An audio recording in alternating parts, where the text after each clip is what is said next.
Artificial Intelligence, a fan's novel. Book 2. Death.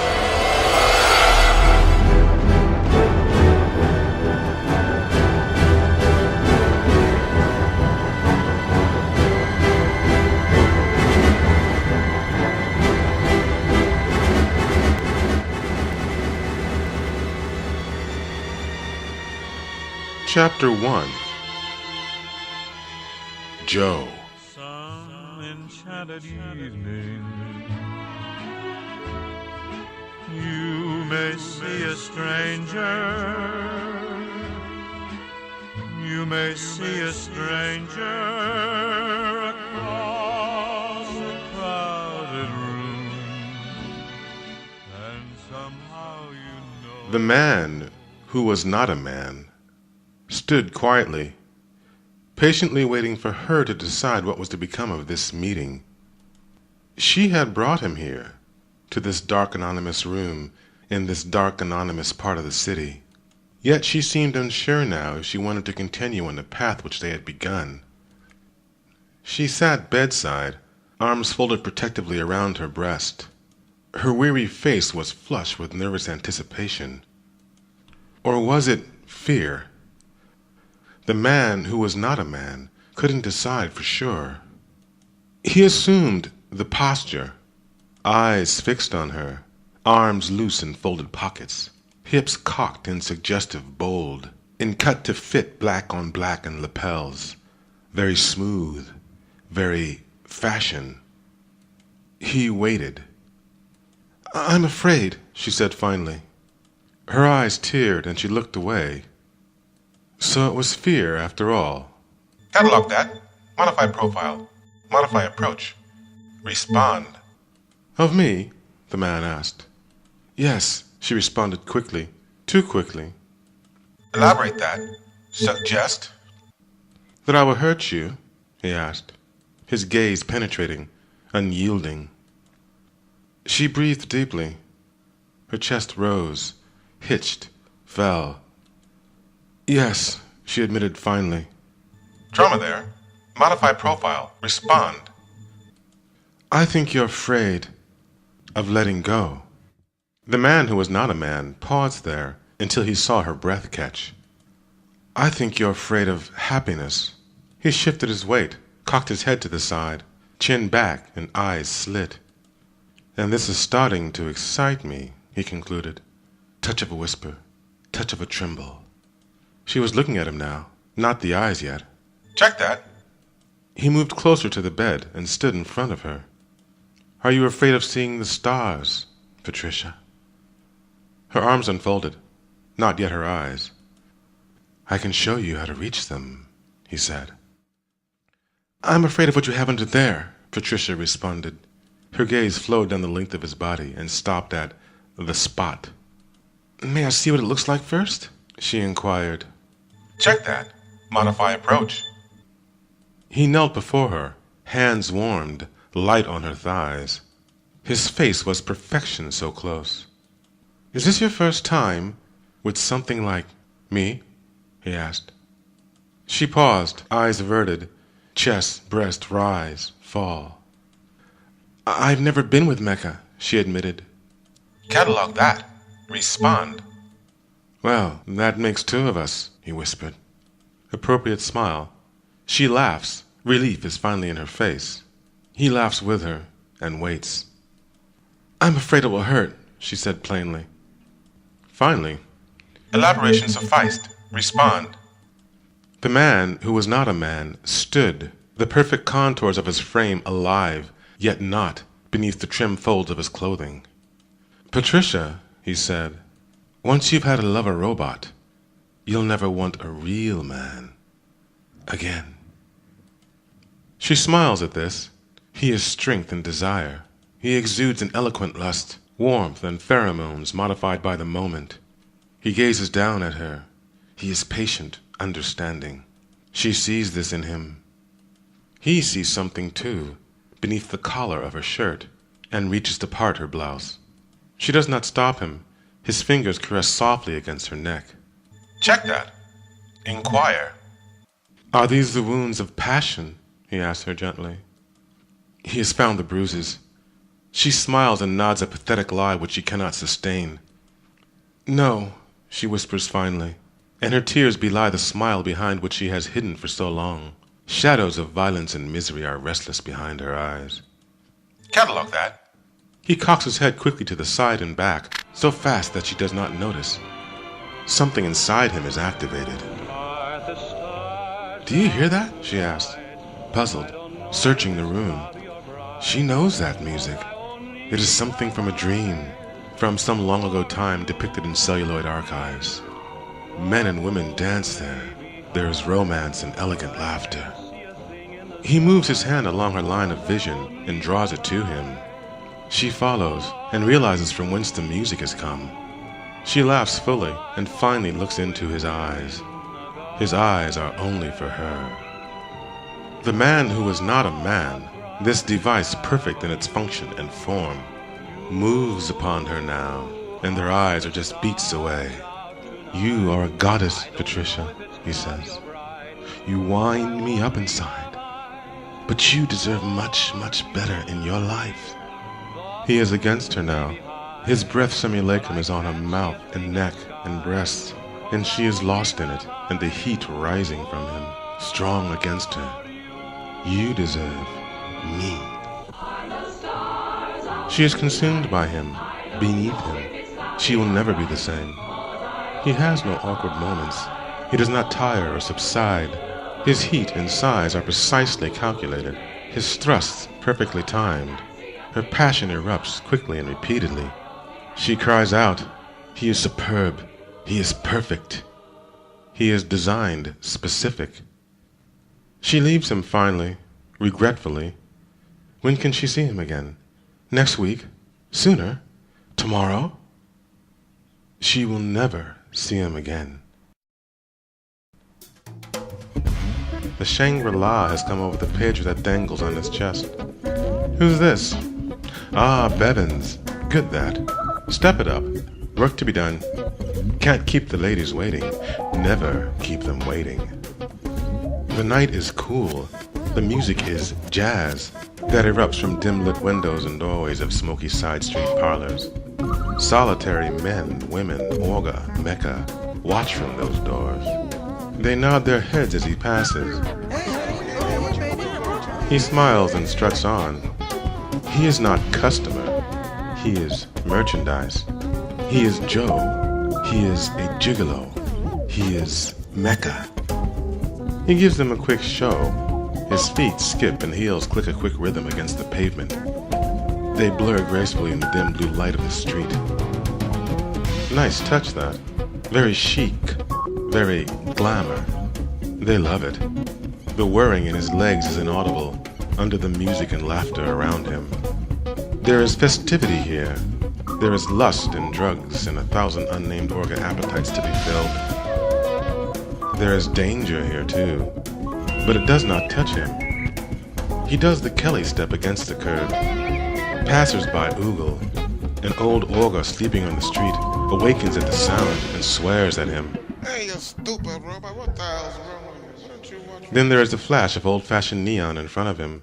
Rooms, rooms, rooms, the sign says endlessly. The ShangriLa. Jane erupts from the door as Joe tips up the entranceway stairs. Hey, Joe, what do you know? She asks casually, moving away before Joe can respond. She is sleek in purple and black, flesh-fit suit, flawless, tits and ass extraordinaire, very trim, very sex. The pager dangling from her neck lights even as she arrives on the scene. Her face is unblemished beauty, lips permanently rouged, and a waistline that will never change. Her eyes impossible blue, Mecha blue. Hey Jane, how's the game? Joe responds over his shoulder and opens the door of the dim-lit ShangriLa. He assumes he'll see her again, so there is no need for camaraderie. And if he should not? So, they are Mecha. Hey, Joe, what do you know? The tired-looking man behind the counter says, It's Williamson tonight. Check profile. Good that. Hey, Mr. Williamson, Joe says, Could you place a D&D on 102, he requests, flashing the numbers with his fingers. Williamson nods. Sure thing, Joe, he says, and tosses the keys on the counter. Can't keep the customer waiting. Joe grabs the keys and is off. His strut is automatic, programmed. Hey, Joe, Williamson calls. Joe turns, graceful even in his simple movement. When you're through here, make sure you crack your collar. Show off your operating license, eh? The Flesh Fair's in Barn Creek, and the hounds are out hunting for strays. Flesh Fair? Check that. Trouble? Catalog. Joe smiles, opens his collar, and displays the luminous green tag implanted in the flesh of his chest. He is legit. Good thing I ran into you, Mr. Williamson, he says with a wink. I'm off now.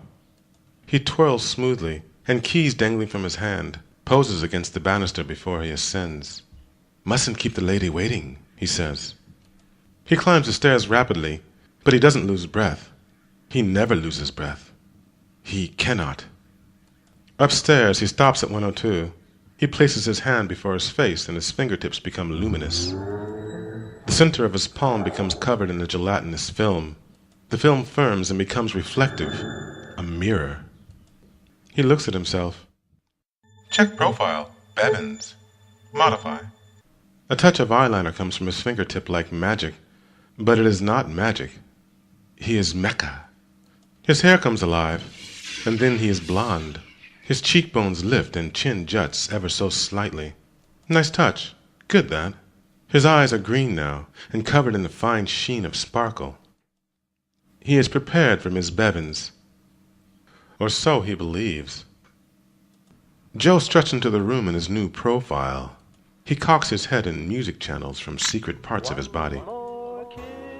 Miss Bevins, it's Joe, at your service. She is on the bed. She is silent. She is waiting.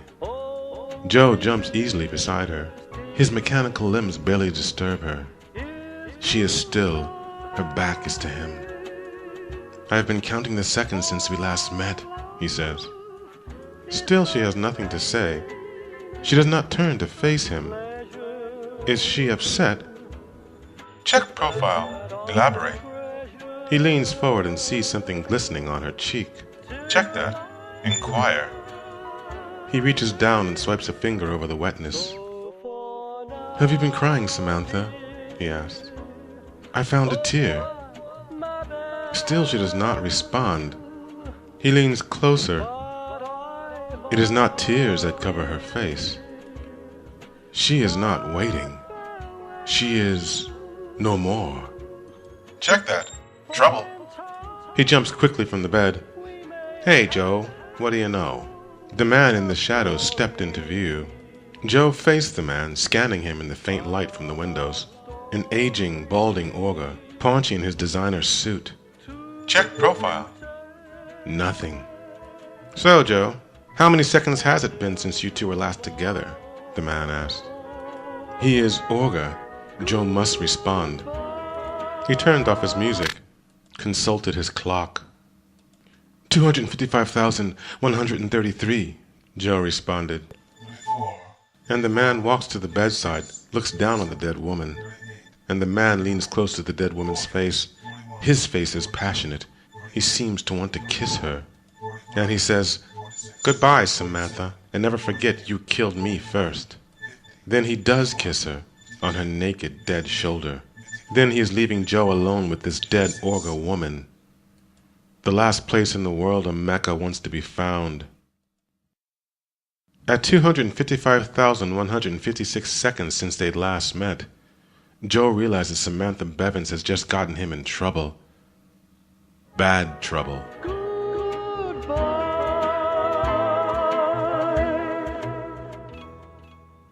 Outside the ShangriLa, the night is raucous. Joe is lost quickly in the noise and traffic of pedestrians. He paces from door to door, and then to the alley, and then to the street. He is Joe again. His hair is a jet black gloss against his skull, his face set to masculine default profile. He has no heart to create a racing pulse, but he is thinking like never before. Joe was not designed to think, only to act and respond. the few logic processors he does have help him navigate the complex world of Orga safely. His creators were alert to the animus about them, the Mecha. They gave Joe sufficient charisma and fortitude to protect himself, but he does not understand all the ramifications surrounding the dead body yet to be discovered in the ShangriLa. He does not know about establishing time of death and gathering witnesses to attest to his location. He does not consider legal avenues. He is Mecha. He only knows that he will be blamed. That is all he needs to know. A cruiser slides quickly through the dark streets ahead. Joe doesn't realize it's too early for the police to be alerted. He does know that few in this part of the city have ample funds with which to own a cruiser. The cruiser is either customer or police. The latter is a safer guess. He moves into the shadows of a doorway as the vehicle speeds by. He does not move then for some time. He stands instead, statuesque, gazing into nothing as his mind considers this situation. Time passes. The street grows quiet. Some Orga men pass by. They are drunk and trying to sing. Joe hears them, but his mind is working on something else. He realizes finally that everything has changed. There is no emotion in this realization. He does not cry or curse the cruel fates. There is only response. In his arm, a minuscule release valve opens, and his hand flicks back at the wrist. Where Orga contained flesh and sinew, he has a small assortment of blades and tiny welding devices. He pulls a small blade from his arm and closes his hand. There is only one way to truly identify him. Joe knows this. On his chest, his license glows faintly green in the night. This seal of legitimacy that would ordinarily save him is now the primary link to his disposal. He opens his collar and places the blade against his skin. It is not real skin. Joe is not real. But there is pain, or what could be known as pain. Signals and numbers encoding restrictions only the strongest act of determination can override. As he cuts the identifying license from his chest, alarms go off behind his eyes. Joe has never ignored them before. But then again, things have changed. Perhaps forever. Very dismal. Very gloom.